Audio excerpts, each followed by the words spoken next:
और बहुत बड़ी खबर इस वक्त आ रही है, ब्रेकिंग न्यूज इस वक्त की बड़ी खबर, उपराष्ट्रपति जगदीप धनखड़ का इस्तीफा हुआ है। ताजा खबर आ रही है, उपराष्ट्रपति जगदीप धनखड़ ने इस्तीफा दिया है।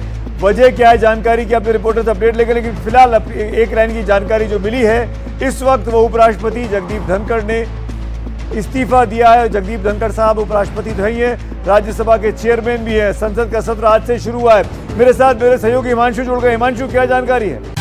हम हिमांशु के पास चलेंगे, हिमांशु बात करेंगे। अभी जो जानकारी आ रही है एक लाइन की हिमांशु के माध्यम से, वो ये कि अपनी सेहत की वजह से उपराष्ट्रपति जगदीप धनखड़ ने इस्तीफा दिया है। अपनी सेहत की वजह से उपराष्ट्रपति ने इस्तीफा दिया। ये इस्तीफा आपके सामने स्क्रीन पर है और मैं ये पढ़ के सुना देता हूँ। रिस्पेक्टेड राष्ट्रपति जी, to prioritise health care and abide by medical services, I hereby resign as the vice president of India effectively immediately in accordance with the Article 67A of the Constitution. I extend my deepest gratitude to Your Excellency, the Honorable President of India, for her unwavering support and soothing, wonderful working relationship we maintained during my tenure. I express my deep gratitude to the Honorable Prime Minister and the esteemed Council of Ministers. Prime Minister's cooperation and support have been invaluable, and I have learned much during my time in office. The warmth, trust, and affection I have received from all the honorable member of parliament would ever be cherished at end and embedded in my memory. I am deeply thankful for the invaluable experience and insights I have gained at vice president as per democracy.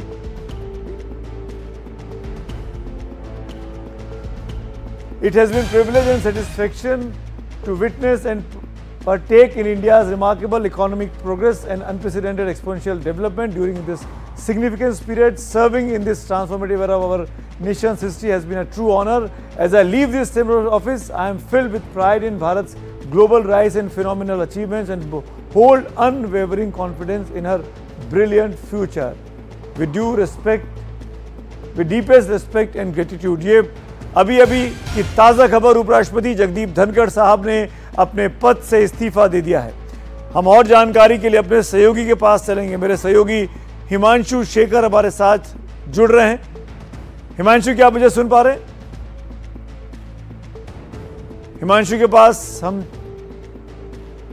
पास हम चलेंगे, लेकिन बड़ा अपने इस्तीफे में उन्होंने राष्ट्रपति को धन्यवाद दिया, उन्होंने प्रधानमंत्री को धन्यवाद दिया। उपराष्ट्रपति धनखड़ साहब ने तमाम मेंबर ऑफ पार्लियामेंट को धन्यवाद दिया और कहा कि उपराष्ट्रपति के तौर पर अपनी चेयर पर, अपनी इस कुर्सी पर बैठने वक्त उन्होंने बहुत सी नई चीज़ें सीखी हैं। खबर ये मिल रही है कि अपने निजी स्वास्थ्य कारणों की वजह से उन्होंने अपने पद से इस्तीफा दिया है, लेकिन इस्तीफे की कॉपी आपके सामने औपचारिक तौर पर स्क्रीन पर इस वक्त चल रही है। इस वक्त ये बड़ी खबर है। 2022 में उपराष्ट्रपति बने थे, 2027 तक का उनका कार्यकाल था, 5 साल का, लेकिन उसके पहले करीब 2 साल पहले अपने पद से इस्तीफा दे दिया। हिमांशु मेरे साथ। हिमांशु, कैसी तबीयत है उपराष्ट्रपति की? क्या सेहत ही वजह है? हिमांशु, क्या आप मुझे सुन पा रहे हैं?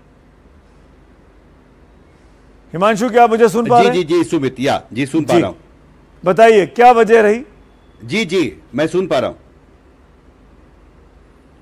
देखिए, बेसिकली इसमें जो उन्होंने चिट्ठी जो अपनी ट्वीट की है, उसमें इस बात का उन्होंने जिक्र किया है कि उन्होंने ये चिट्ठी जो है अपने इस्तीफे की वो राष्ट्रपति को भेजी है, और वो बहुत ही थैंकफुल हैं कि उन्हें देश के उपराष्ट्रपति के तौर पर काम करने का मौका मिला, और साथ ही उन्होंने प्रधानमंत्री के लिए भी डीप ग्रैटिट्यूड एक्सप्रेस किया है, और ये कहा है कि वो इतिहास में उनको ये मौका मिला, इससे वो बहुत ही संतुष्ट हैं। पर साथ में उन्होंने ये भी कहा है कि मैं ये ऑफिस छोड़ने के दौरान बहुत खुश हूं कि भारत के जो ग्लोबल राइज भारत का हो रहा है, उसको करीब से देखने का उन्हें ये मौका मिला है। फिलहाल उनके दफ्तर की तरफ से ये कहा गया है कि ये इस्तीफे की जो चिट्ठी है वो हमने सार्वजनिक की है, और इस बारे में आगे विस्तार से जानकारी के लिए थोड़ा इंतजार करना पड़ेगा। सुमित, हिमांशु, 2 चीजें पूछना चाहूंगा। आज संसद की कार्रवाई थी, मॉनसून सत्र शुरू हुआ है, राज्यसभा में चेयरमैन साहब मौजूद थे, उपराष्ट्रपति मौजूद थे, क्या वहां से इंडिकेशन मिला? और दूसरी बात, अब जब इस्तीफा उपराष्ट्रपति का हुआ है तो संविधान क्या कहता है, ये जिम्मेदारी अब कौन संभालेगा?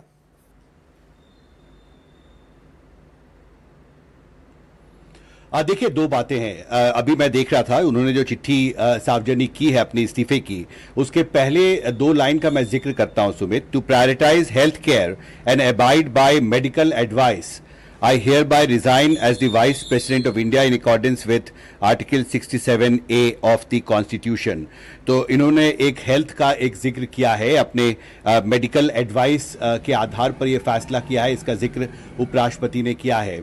और अभी देखिए, आज ही एक प्रेस रिलीज आई थी जिसमें यह कहा गया था कि 23 तारीख को जो उपराष्ट्रपति हैं उनका जयपुर में कार्यक्रम है और उसमें वो भाग लेंगे। और हम सब ये सोच रहे थे कि संसद के सत्र के दौरान राष्ट्रपति का जयपुर जाना, 23 तारीख को ये कार्यक्रम था, एक ऑफिशियल प्रेस रिलीज भी आई थी। पर उसके कुछ घंटे के बाद ये जो इस्तीफा है मुझे लगता है बेहद महत्वपूर्ण है। और अब राष्ट्रपति को ये तय करना होगा कि आगे जो कानूनी प्रक्रियाएं हैं वो संविधान के तहत आगे क्या वो फैसला करती हैं। लेकिन उपराष्ट्रपति, मुझे लगता है कि संभव है कि जब तक किसी नए व्यक्ति को ये जिम्मेदारी राष्ट्रपति नहीं देती हैं तो वो अपने पद पर उन्हें बने रहने को कहा जा सकता है। ये इस्तीफा उन्होंने राष्ट्रपति को भेजा है, पर इसमें थोड़ा इंतजार करना पड़ेगा और जानकारी जुटानी पड़ेगी कि इसमें जो संविधान में क्या एग्जैक्ट प्रोविजंस हैं जिसके आधार पर आगे अब राष्ट्रपति फैसला करेंगे। सुमित, मैं फिर से ये बता दूं दर्शकों को जिन्होंने अभी अभी अपना टीवी सेट ऑन किया है, वंशु आप रहिए मेरे साथ। उपराष्ट्रपति जगदीप धनखड़ ने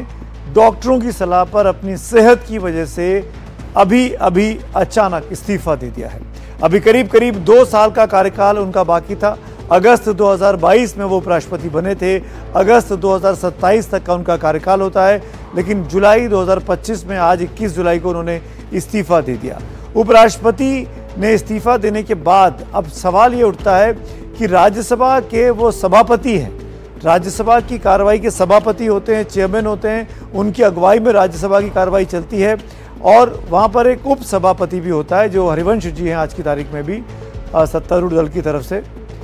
मेरे साथ मेरे सहयोगी वरिष्ठ सहयोगी अखिलेश शर्मा भी जुड़ गए हैं। अखिलेश जी, अब ये कार्यभार कौन संभालेगा उनकी अनुपस्थिति में? उपराष्ट्रपति के तौर पर संविधान के सीमाएं क्या कहती हैं?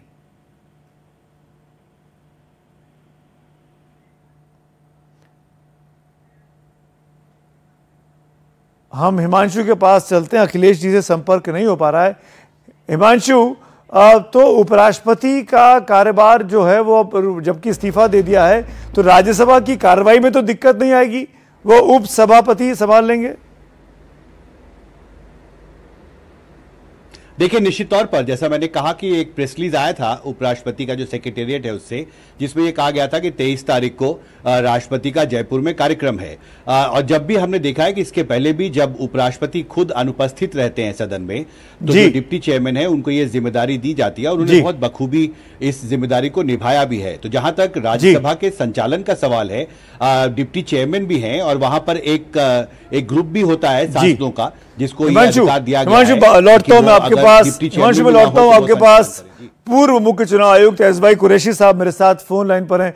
कुरैशी साहब, ये अचानक खबर आ रही है उपराष्ट्रपति धनखड़ ने अपनी सेहत की वजह से इस्तीफा दे दिया है। अब संविधान आगे के लिए क्या कहता है? कौन उपराष्ट्रपति बन सकता है? क्या मिड टर्म इलेक्शन होगा उपराष्ट्रपति का? और तब तक राज्यसभा की कार्रवाई को कौन चेयर करेगा?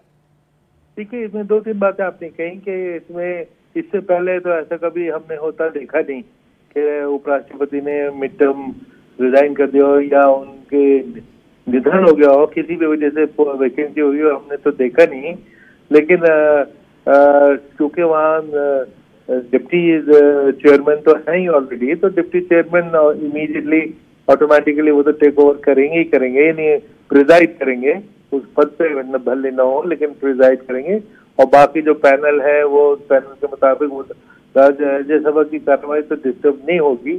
लेकिन अब ये कि धनखड़, आज मैंने प्रोसीडिंग देखी थी, धनखड़ साहब बहुत ही काम एंड कूल कलेक्टेड थे, कोई एजिटेशन किसी किस्म का नहीं नजर आया। तो अब अगर उन्होंने कहा है कि हेल्थ रीजन है तो कुछ जेन्युइन ही कुछ कंसर्न होगा, विच हम और आपको तो पता नहीं, लेकिन सिस्टम तो इन प्लेस है, चलता रहता है, कोई स्टैंड स्टिल कुछ इस किस्म का होने का की संभावना नहीं है। जी, तो कुरैशी साहब, क्या मिड टर्म इलेक्शन होता है उपराष्ट्रपति का या ये टेन्योर ऐसा ही रहेगा?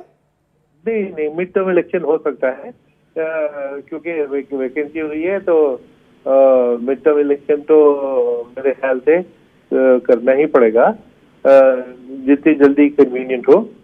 जी, अभी करीब 3 साल हुए थे उनको राष्ट्रपति बने। अगस्त 2022 में उन्होंने शपथ ली थी। अगस्त 2027 तक का कार्यकाल था जगदीप धनखड़ साहब का, और अभी अचानक बड़ी चौंकाने वाली खबर है ये। भगवान उनकी उम्र को लंबा दे, उनकी सेहत जल्द ठीक करे। लेकिन मैं ये जानना चाहूँगा आपसे कुरैशी साहब, ऐसी परिस्थिति में सरकार पर तो कोई खतरा नहीं होता है राज्यसभा में, अपर हाउस में? वो तो ठीक है। नहीं, बिल्कुल बिल्कुल कुछ नहीं होता। देखिए, दिन भर आप देखते प्रोसीडिंग होती है कि चेयरमैन प्रिजाइड कर रहे हैं, फिर वो 1 घंटे के लिए अपने चेम्बर में चले जाते हैं, वो डिप्टी चेयरमैन आ जाते हैं, डिप्टी चेयरमैन कहीं चले जाते हैं, तो वो पैनल में से कोई ना कोई चेयर करता रहता है। तो ये सिस्टम का डिजाइन तो देश का ये होता है कि इस किस्म के टॉप लेवल की वैकेंसी से कोई काम नहीं बंद होता, काम नहीं ठप होता, कोई ना कोई स्टेप इन करने के लिए सिस्टम में पोजीशन में होता ही है।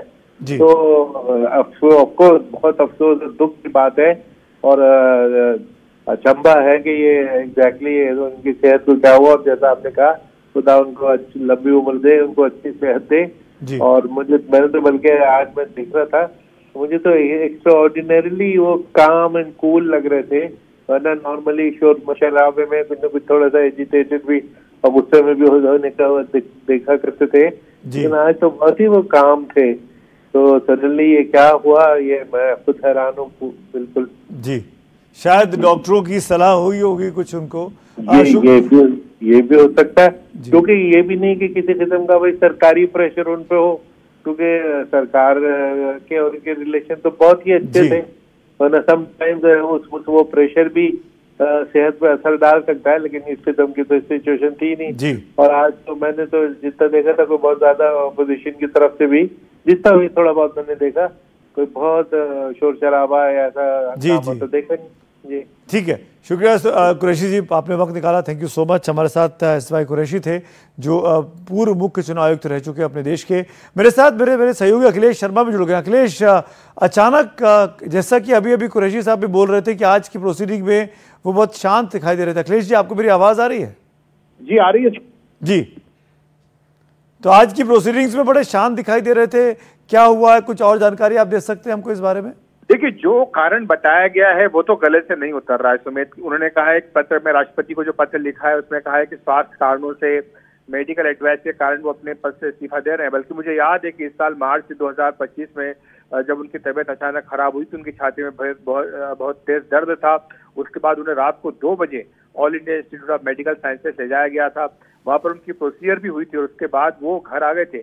लेकिन हैरानी की बात ये कि तुरंत बाद वो अपने जो सरकारी कामकाज था उसमें व्यस्त दिखाई दिए थे और उसके बाद वो सदन में भी दिखाई दिए थे। तो ये अपने आप में एक बड़ी चौंकाने वाली बात है कि अब जबकि मानसून सत्र का पहला दिन आज था और आज सुबह से ही वो काफी सक्रिय सदन में दिखाई दे रहे थे। कई बार उन्होंने अपनी टिप्पणियां भी की है। सबसे पहले शुरुआत में उन्होंने सभी सदस्यों से अपील की कि सदन का कामकाज इसको सुचारू ढंग से चलाएं, शांतिपूर्ण ढंग से चलाएं, सबका सहयोग मांगा।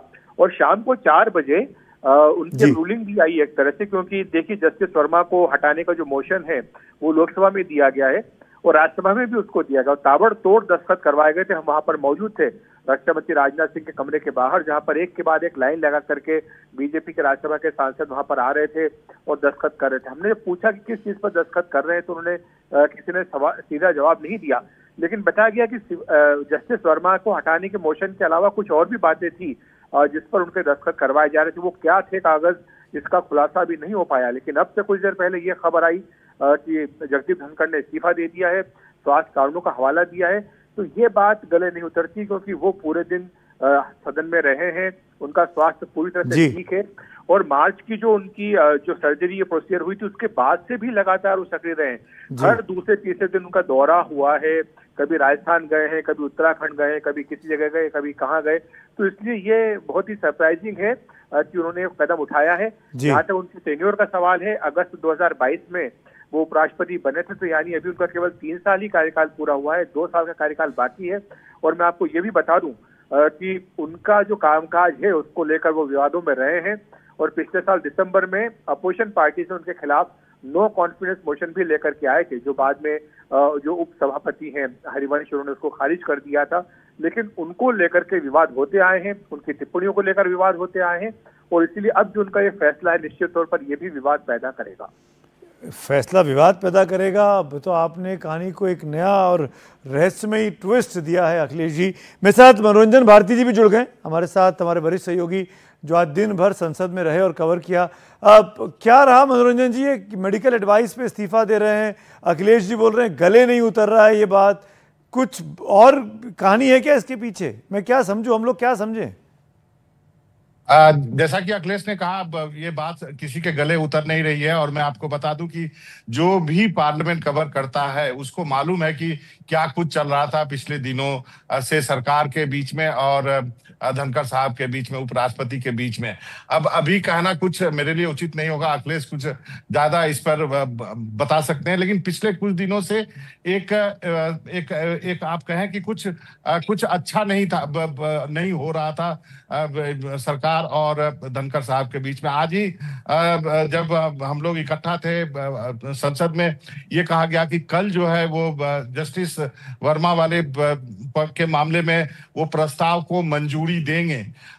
तो इसको लेकर के भी था कि भाई नंबर्स पूरे हो गए हैं, सबने हस्ताक्षर कर दिए हैं, अब ये प्रक्रिया जो है शुरू होगी। ये भी कहा गया कि भाई इसकी शुरुआत भी राज्यसभा में होगी, क्योंकि चेयरमैन साहब जो हैं वो सीनियर हैं, वोटिंग भी पहले यही होगी, बहस भी पहले यही होगी। दूसरा जो एक और जस्टिस यादव के बारे में था, उसके बारे में भी कहा गया था कि उस पर भी विचार किया जा रहा है।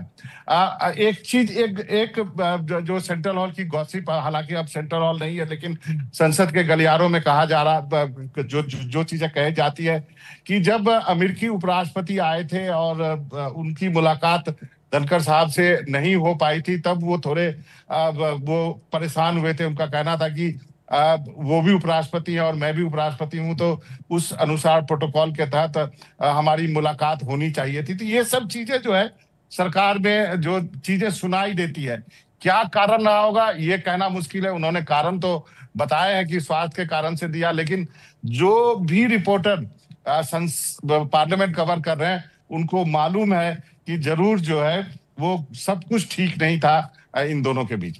तो आप लोगों की बातों से, आपकी बात हो गई, अखिलेश जी की बात हो गई, ये इशारा मिल रहा है कि कहीं शायद नाराज चल रहे थे उपराष्ट्रपति। अगर मैं एक लाइन में सम अप करूं, चाहे वो जेडी वेंस का मामला हो, चाहे वो महाभियोग लाने की बात हो जस्टिस वर्मा को लेकर।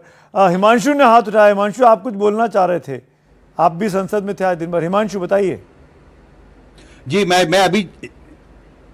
मैं वे चेक कर रहा था कि ठीक 4:34 पर मैंने एक न्यूज शेयर किया था आज अपने न्यूज ग्रुप में कि उपराष्ट्रपति जो है वो 23 जुलाई को जयपुर जाएंगे और यहां पर रियल एस्टेट डेवलपर्स संघ जो है CREDAI राजस्थान की नवनिर्वाचित समिति से एक संवाद करेंगे।